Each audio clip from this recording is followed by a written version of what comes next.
Welcome to Moose Plays, everyone. I'm the Liquor Moose, and today we'll be going over my Season 3 Week 11 match versus Javan, who is the coach of Steamin Cuppa Javan. He has a really interesting team, so I'll go over it right now. He drafted Mega Diancie, Toxapex, Infernape, Nidoqueen, Bisharp, Starmie, Flygon, Bruxish, Bronzong, Toxicroak, Scrafty, and Malamar. He only has 2 Z users, he didn't specify a third, which are Bisharp and Toxicroak. With Javan, though, lately he's just been bringing the same 6 Mons, and it's actually these 6 here, barring the Toxicroak. It's normally Nidoqueen instead, but that omission doesn't matter for this match because, as you can see, his team is extremely weak to ground spam. He has 5 weaknesses and no resists, so 4 out of my 6 Pokemon have a ground type attack for this match. To start off, his Bisharp, huge problem for my team. So to counter that, we're going with a physically defensive Heatran. He's carrying Lava Plume, which OHKOs Bisharp, Earth Power for the coverage, Flash Cannon specifically for Diancie, and Will-O-Wisp, specifically to cripple this, or if his Toxicroak is physical, I guess. But if it gets Magic Bounce, it's no big deal because then it activates Flash Fire. Speaking of the Diancie Magic Bounce, to deal with that, we have a Spadef Skarmory, which is slowly becoming probably my favorite Skarmory set.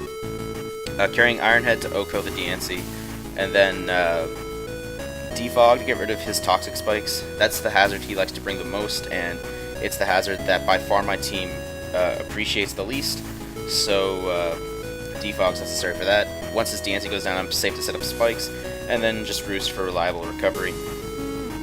We're running a slightly different Lopunny set. We're running one with Power Up Punch, Drain Punch, Return, and Heal Bell. This was specifically meant to set up against the Toxapex, as I can just click Power Up Punch and this can't really damage it a whole lot. And then if he does click Toxic, of course burns me with Scald, then I can just Heal Bell. I can just Heal Bell up and start over again, basically. In the same vein as that, this Seismitoad is really where we're going to get spicy. We're running a physically defensive Seismitoad with leftovers, with enough speed to outspeed a 0 speed Nidoqueen. But basically, the goal of this is to set up a sub. Its attacks, I should say, first are Substitute, Power Up Punch, Drain Punch, and Earthquake. In the same vein as this, the goal is to set up a Substitute in the face of a Toxapex, as will outspeed, and then the sub will be up, and he can't fire off a Toxic, or hit me with Scald since I have Water Absorb. And then just click Power Up Punch against it, and then basically Earthquake spam my way to victory. So I was really excited to use this. It's like a really Heat set. I don't know why I said Heat, because like I'm like a Magic player too, and that's not at all what Magic players say. But anyways, next up we have an Assault Vest Kyurem, because at this point in my team building, Starmie and Nidoqueen were still pretty problematic. This thing is actually a really good check to the Starmie, as it's able to tank a lot of hits, even if it is analytic. So we've got Ice Beam. Jeez, I just looked at the moveset. Ice Beam, Flash Cannon, Earth Power, and Shadow Ball. So Ice Beam is just for stab, and also like the Nidoqueen, it would hurt a lot, but he didn't bring that. So Ice Beam not really that well positioned for this match, but regardless, the Shadow Ball was specifically for Starmie, Earth Power for the general coverage, like I said before, and then Flash Cannon specifically for the Mega Diancie. No Dragon move. He didn't have anything that was weak. No, he had a Flygon, but I figured like he would just bring these 6, and he has a resist in Bisharp and an immunity in the Diancie, so I was perfectly okay with not bringing a Dragon move. Last addition to the team, the Scarf and Infernape that he normally brings proved to be a little problematic, especially if he just kept clicking close combat against Seismitoad. So we're running physically defensive Mudsdale, running Protect, no Toxic this time, as he has 3 blocks in Bisharp, Toxapex, and then what would be Nidoqueen, but Toxicroak also blocks it. Plus, Mega Diancie Magic bounces it back, so no need for Toxic this match. And the only thing I would rather have a Toxic on is a Toxapex to try to clock it, but I can't Toxic it. So instead we're running Earthquake, I believe Superpower, and Body Slam. Oh no, sorry, not Superpower, Heavy Slam. As I can hit this and then just be a good attack. But yeah, Earthquake, obviously the main attack for this. So he normally leads Toxapex, so because I know that, I'm gonna lead with my Seismitoad, as he actually leads Starmie here. So I didn't want to reveal my set yet, so I just make the safe play into Kyurem, as it was made to be a check to this, as he reveals Ice Beam, pretty obvious, as he also reveals Life Orb, which is good to know. According to him, he it's not really genning because we're using Showdown, but like he misgened this and apparently it didn't have Analytic. But I find that hard to believe, since that attack specifically actually did more damage than my calc showed. So I feel like he was actually Analytic, but that's beside the point. So he goes into the Diancie.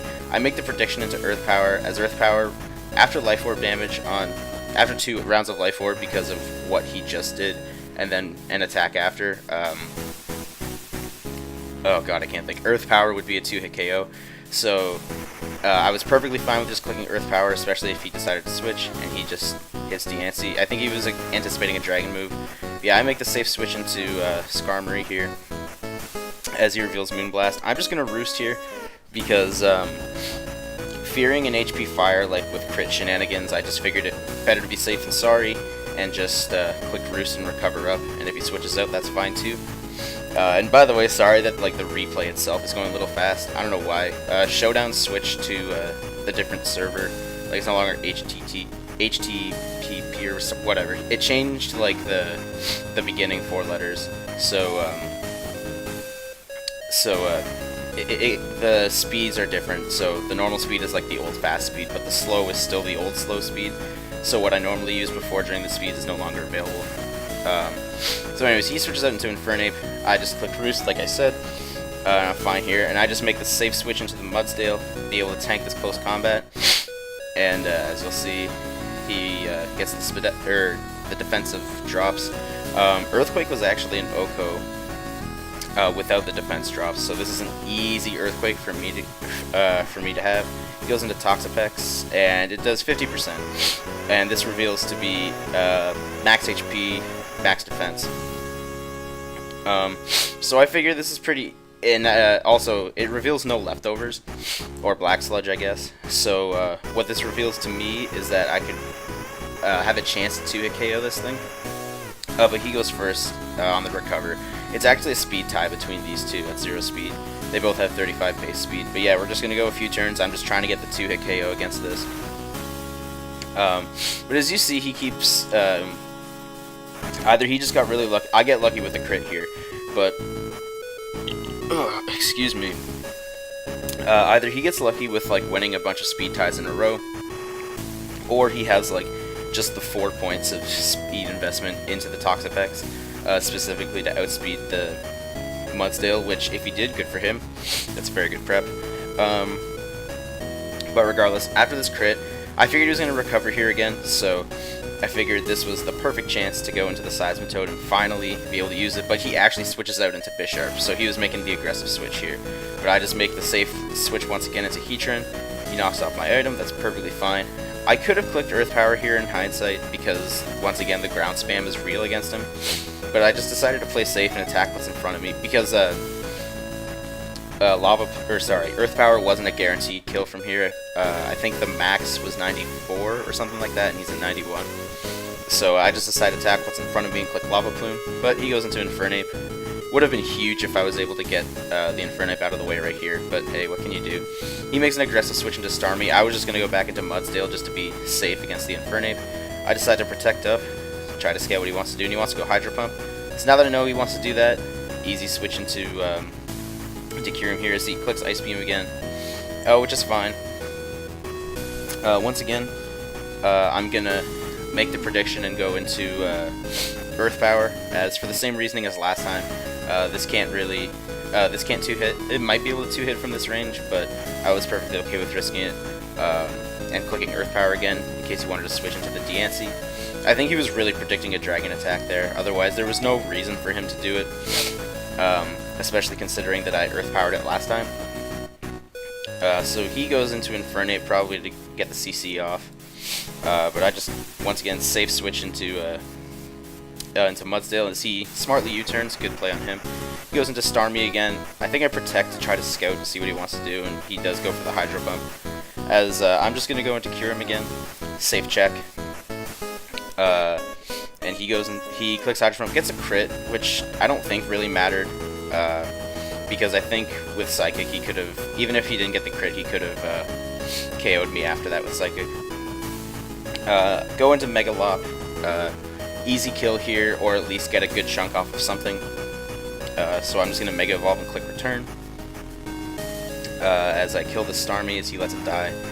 And I don't remember what he probably Infernape, yeah. So he goes into Infernape.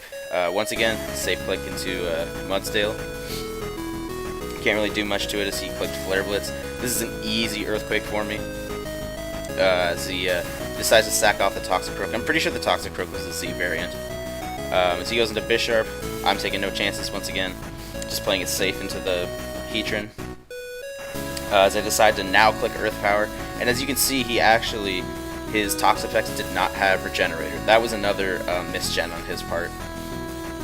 I don't think it would have mattered that much because I think I could have 2-hit with Earth Power against this if he was max physically defensive and just max HP. So I don't think it really matters too much. But he goes into Infernape here. I just decided to let Heatran go down. It did its job. And I just didn't want any damage on anything else. As I go into Mudsdale here, this is an easy Earthquake click for the rest of the game, and it's GG against Javan. Luckily, it did pay off that I just decided to prep for the 6 that he brought. Luckily, that his 1-0 mission ended up not really mattering because it had the same type and the same weakness to ground. But yeah, again, GG to Javan. So next week is actually the last week of the regular season. I think at this point we are locked into playoffs. We haven't had an update for the league in a while, just because of like people missing out on matches during their the weeks they're supposed to play them. But hey, it's not me doing it, so I can't really affect it. But yeah, so next week is last week. We actually have 2 games in that week. The first one is against my brother Tyler, so major bragging rights up for grabs there. So I'm really looking forward to that match. And then the second one is against Sean, coach of the Elsercraig Cutie Flies. By the way, my brother's team, his team name is Vicious and Delicious. The second game is against Sean, coach of the Elsercraig Cutie Flies, one of the big guns in the league. Our games are always good, and it's a little unfortunate that like we're really gonna have to try because this is a big game, just considering the whole playoff scheme. You know what, we got some time, so like I think I'll explain how playoffs are gonna work this year. So it's gonna be 10 teams make the playoffs, with the top 6 getting like a first round bye, and then 7th place will play 10th place in a wild card, and the same thing with 8th and 9th place to take like the true 7th and 8th place, I guess. And then from then on, it'll just be the normal double elimination bracket that we've had for the last 2 years. So yeah, I think we're definitely locked into playoffs. I don't know if we're locked into top 6, but I'm leaning towards that yes, we've locked top 6 at this point.